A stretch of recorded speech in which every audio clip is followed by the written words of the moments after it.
Ahoj, zdravím vás. Dnes vám ukážem video, ako nainštalovať automatický mazáč reťaze PD Oiler na moju motorku Kawasaki Versys 2010. Motorka je z sériovej výroby vybavená iba bočným stojanom, nemá centrálny stojan a ten sa nedá ani dokúpiť z druhej výroby, pretože pod motorkou sa nachádza výfuk. Tým pádom je údržba reťaze veľmi nepraktická, pretože buď musíte mať stojan na motorku, alebo vlastne čistiť a mazať reťaz a posúvať motorku po 20 cm. Dlho som sa rozhodoval, aký mazací systém kúpim a vyskúšam. Nakoniec moja voľba padla na PD Oiler. Je o niečo jednoduchší a lacnejší ako Scott Oiler. Táto jednotka je vlastne elektronicky riadená, čo je na rozdiel od tých bežne dostupných Scott Oilerových jednotiek, ktoré sú riadené pod tlakom saní. Je to teda ten hlavný rozdiel.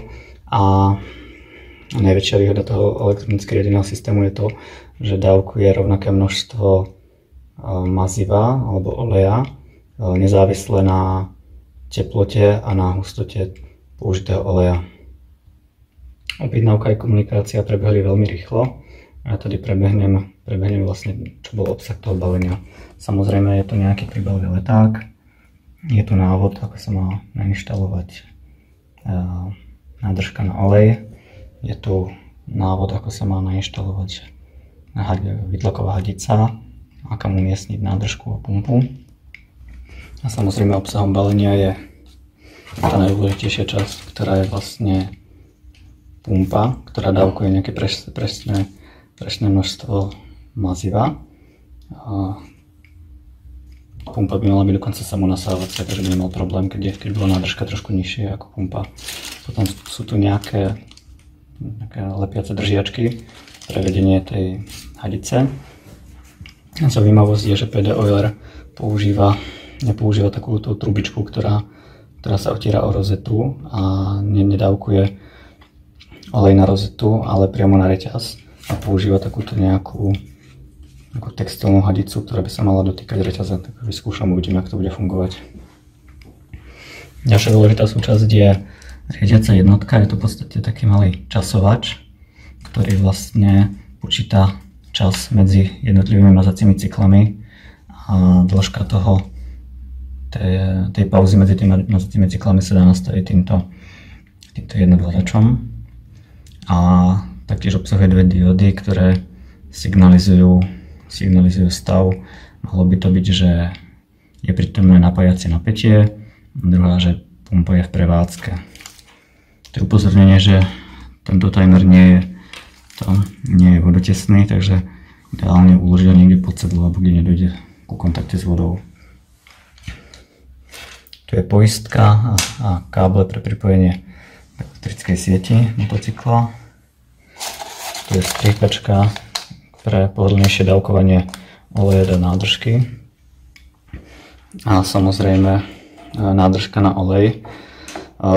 Toto vyzerá tak ako po domácky vyrobené, ale v podstate výrobca ponúkal nejaké 3 varianty toho Scott Oilera a táto sa mi teda hodila na môj motocykel najviac, pretože tie ostatné mali v sebe integrované pumpu a nádržku dohromady, čo bol taký dlhý a tučný tubus. Ten sa mi nikde na motorke nevmestil, tak som zvolil túto variantu s tou maličkou nádobkou, do ktorej vedú vlastne 3 hadičky. Táto hrubá hadička s tou zátkou slúži na doplňovanie oleja. Táto tvrdá hadička by mala byť vlastne v hornej časti tej nádobky a slúži na prisávanie vzduchu.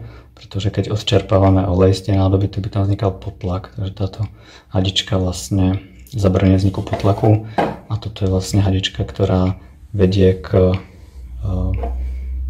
tomu čerpadielku alebo k tej pumpe, ktorá dávkuje olej. Táto hadička je vlastne pokračuje ďalej dnu v tej nádobke a vedie do rohu, kde vlastne je schopná vyčerpať ten olej až do posledného zbytku. Tak nádobku a čerpadlo budem inštalovať pod sedlo a napájanie si zoberiem z zásuvky ktorá je vlastne spínaná na relé, ktoré sa zapne až po naštartovaní. Takže musím teraz zložiť kapotáž motocykla. Takže z motorky som demontoval kapotáž. Tady tu podsedlovú časť, tady tu prednú časť kapotáže. Dostal som sa tedy na toto miesto, kde má vlastne Verzys pripravený vývod pre príslušenstvo. Tu mám vlastne kúpené originál relé, ktoré sa spína po naštartovaní alebo až po otočení zapalovania, takže všetky zapojené zariadenia na zásuvke, alebo teraz mám pripojené vykurovanie rukovetí, alebo ten mazací systém, ktorý ideme inštalovať, sa zapnú až po otočení kľúčikom a nehrozí, že by sa vybila baterka, keby som ju zabudnul vlastne ručne vypnúť. Kabel až povediem, vlastne to tak rozmnožím na svorkách tie káble, povediem popod kapotáž, po ráme až pod sedlo, kde umiestním riadiacu jednotku a to čerpadielko. Rozmýšľal som, či to čerpadielko dám na ľavú alebo na pravú stranu. A rozhodol som sa, že ho dám na tú stranu, kde je reťaz. Z toho dôvodu, že keby náhodou tá hadička vypadne a ten olej vytečie, tak budem radšej, keď mi ten olej vytečie na reťaz, než keď mi vytiekol na brzdu, ktorá je pod tou druhou stranou. No a ako miesto tu nie je, tu mám nejaké náradie, lekárničku, tak pokúsim sa využiť také tie nevyužité priestory vlastne pod sedlom pri tej kapotáži. Takže pripravil som si napájenie, to beriem odtiaľto, vediem to popri ráme, pod sedlo. Tento je poistka a konektor, som umiestnil časovač.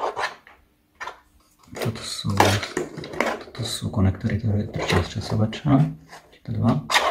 A sem som umiestnil pumpu, zatiaľ nemám zafixovanú.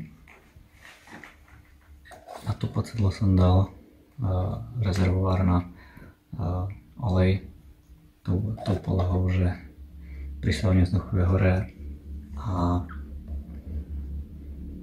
tá sacia hadica pre pumpu je v tejto polohe. Takže zapojil som tú trubičku, ktorá dávkuje olej na reťaz podľa inštrukcií, takže 2 cm nad reťazovou z vnútornej strany vidlice, prichytená stiahovacou páskou. Potom pokračujem hadičkou popod vidlicu a do miesta, kde je najmenší ten pohyb, to je blízko osy otáčania. Takže tú hadicu idem tadiaľto. Dávam pozor, aby hadica nebola zmačknutá, pretože by si nechcel ten olej tiecť. Vidíme sem pumpu, ktorú som práve namontoval.